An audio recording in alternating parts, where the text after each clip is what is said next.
अस्सलाम वालेकुम दोस्तों, आप देख रहे हो मेरा YouTube channel M Bilal academy. मेरा नाम है बिलाल और आज के दिन हम क्वेश्चन नंबर 2.15 को सॉल्व करेंगे। तो अगर आप लोग हो मेरे इस चैनल पर नए तो प्लीज़ इसको कर लीजिए सब्सक्राइब, और अगर अभी तक आपने बेल आइकन को क्लिक नहीं किया तो इसको जल्दी से कर लीजिए क्लिक, ताकि मेरी नई आने वाली वीडियो का नोटिफिकेशन आपको मिल सके।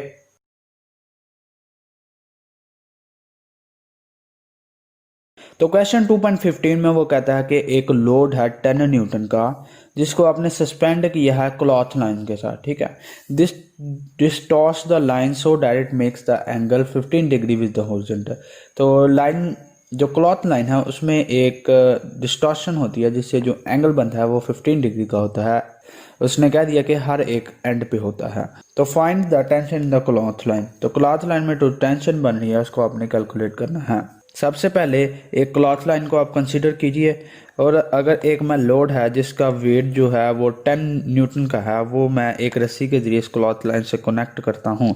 तो जो क्लॉथ लाइन है उसमें एक टेंशन क्रिएट होगी, एक तनाव सा क्रिएट होगा इस वेट की वजह से।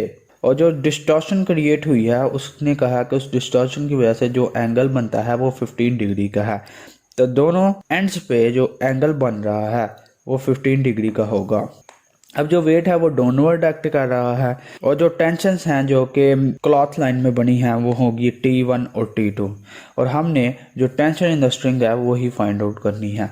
तो इसी सिचुएशन को मैं कुछ इस तरह से भी रिप्रेजेंट कर सकता हूँ कि वेट डाउनवर्ड एक्ट कर रहा है और T1 और T2 अपवर्ड को एक्ट करेंगी। अब यहाँ पे जो एंगल है वो 15 डिग्री का है और यहाँ पे भी 15 डिग्री का है। तो अगर ये एंगल 15 डिग्री का है तो यहाँ पे जो एंगल होगा वो भी 15 डिग्री का ही होगा। इसी तरह अगर यहाँ पे एंगल 15 डिग्री का है तो यहाँ पे भी जो एंगल होगा वो भी 15 डिग्री का होगा।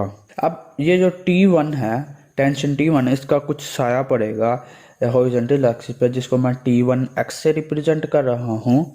अब जैसा कि आपको पता है कि कॉस थीटा बराबर होता है बेस और हाइपोटेन्यूज के, और जो बेस है वो हमारे केस में T1x है और हाइपोटेन्यूज T1 है।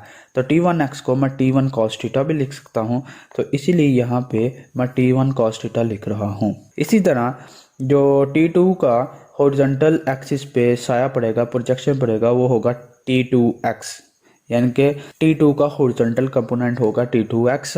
और जैसा कि आपको पता है कि cos थीटा बराबर है बेस ओवर हाइपोटेन्यूज के, और बेस बराबर है इस केस में T2x के, और जो हाइपोटेन्यूज है वो T2 है, और इसी तरह हम T2x को T2 cos थीटा भी लिख सकते हैं। तो यहाँ पे मैं T2 cos थीटा लिख रहा हूँ। इसी तरह जो वर्टिकल कंपोनेंट होगा T1 का वो होगा T1y।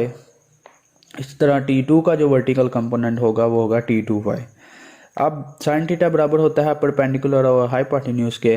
परपेंडिकुलर T1y है और हाइपोटेन्यूज T1 है, तो T1y को मैं T1 साइन थीटा भी लिख सकता हूँ। तो यहाँ पे इस जगह पे मैं T1 साइन थीटा लिख रहा हूँ। और इसी तरह इस केस में T2y के केस में साइन थीटा बराबर होगा T2y डिवाइडेड बाई T2 के, और T2y को मैं T2 साइन थीटा भी लिख सकता हूँ। तो यहाँ पे मैंने T2 साइन थीटा लिख दिया। तो हमें उसने बताया कि हमारे पास जो वेट है वो 10 न्यूटन का है, जो एंगल है वो 15 डिग्री का है, और टेंशन हमने फाइंड आउट करनी है। तो यहाँ पे हम फर्स्ट कंडीशन ऑफ इक्विलिब्रियम को फॉलो करेंगे। तो उसके मुताबिक सिग्मा एफ एक्स जो होता है वो 0 के बराबर होता है, और सिग्मा एफ वाई जो होता है वो भी 0 के बराबर होता है। तो ये दो इक्वेशंस को हम यूज़ करेंगे। तो पहले हम sigma F X is equal to 0 को इस सिचुएशन पे लागू करते हैं। तो इसके मुताबिक जितनी भी एक्स डायरेक्शन में फोर्सेस लग रही हैं वो 0 होंगी। तो एक्स डायरेक्शन में यहाँ पे दो फोर्सेस लग रही हैं, एक T2 cos थीटा है और T1 cos थीटा है, क्योंकि मैंने ये भी बताया कि ये हॉरिजॉन्टल कंपोनेंट्स है तो ये एक्स डायरेक्शन में लगेंगे। अब देखिए T2 cos थीटा की डायरेक्शन ये है और T1 cos थीटा की डायरेक्शन ये है। ये दोनों अपोजिट हैं, इसलिए एक के साथ नेगेटिव आएगा। तो अगर मैं T1 cos थीटा को पॉजिटिव लिख रहा हूँ तो T2 cos थीटा को मुझे नेगेटिव लिखना होगा, और इसको मैं 0 के बराबर रख देता हूँ। वैसे भी राइट वर्ड की जो फोर्सेस होते हैं उनको पॉजिटिव लेते हैं, और जो लेफ्ट वाली जो फोर्सेस होती हैं उनको नेगेटिव ले लेते हैं। अब मैं T1 cos थीटा और T2 cos थीटा को बराबर कर सकता हूँ, क्योंकि इस टर्म को मैं उस तरफ ले जाऊँ तो T2 cos थीटा बन जाएगा। अब cos थीटा से कैंसिल हो जाएगा और T1 बराबर हो जाएगा T2 के।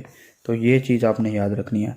तो T1 और T2 बराबर हैं एक दूसरे के, तो मैं इन दोनों टर्म्स को मैं कह देता हूँ कि ये बराबर है, ठीक है। ठीक हो गया। अब दूसरी कंडीशन को इस्तेमाल करते हैं जो कि sigma F Y is equal to 0 है। तो इसके मुताबिक जो वर्टिकली फोर्सेस जितनी भी लग रही हैं वो एक दूसरे के बराबर होंगी। जैसा कि आप देख सकते हो कि वर्टिकली 3 फोर्सेस लग रही हैं, एक है T2 साइन थीटा और एक है T1 साइन थीटा, और जो डाउनवर्ड वर्टिकली लग रही है वो है W। तो अगर मैं अपवर्ड फोर्सेस को पॉजिटिव लूँगा तो मुझे डाउनवर्ड फोर्सेस को नेगेटिव लेना होगा। T1 sine theta plus T2 sine theta, और जो डाउनवर्ड फोर्स जो कि W है उसको नेगेटिव ले रहा हूँ, इसको बराबर कर देता हूँ 0 का। अब मैंने कहा है कि T1 और T2 दोनों ही T के बराबर हैं, तो मैं T1 और T2 की जगह T लिख दूंगा। तो T sine theta plus T sine theta, और इस W को मैं उस तरफ ले जाता हूँ तो ये प्लस W बन जाएगा। अब ये T साइन थीटा है और ये भी T साइन थीटा है, इन दोनों को ऐड करूँगा तो ये 2T साइन थीटा बन जाएगा। अब देखिए हमें टेंशन चाहिए, तो दोनों तरफ मैं 2 साइन थीटा से डिवाइड कर देता हूँ, तो ये 2 से कैंसिल और साइन थीटा से कैंसिल, तो टेंशन बराबर हो जाएगी वेट ओवर 2 साइन थीटा के। तो हमारे पास वेट की वैल्यू है 10 न्यूटन और 2 भी है, और साइन थीटा यानी कि थीटा जो है वो 15 डिग्री भी है। तो 2 5 10, तो टेंशन बराबर हो जाएगी 5 बाय साइन 15 डिग्री। अब साइन 15 डिग्री बराबर होता है 0.2588।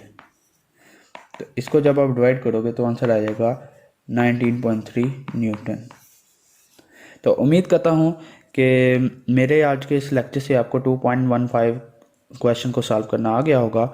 तो अगर आपको मेरा ये तरीका आया पसंद तो प्लीज़ मेरे इस चैनल को कर लीजिए सब्सक्राइब, और अगर अभी तक आपने बेल आइकन के बटन को क्लिक नहीं किया तो उसको भी कर लीजिए क्लिक, ताकि मेरी नई आने वाली वीडियो का नोटिफिकेशन आपको मिल सके। अल्लाह हाफिज़।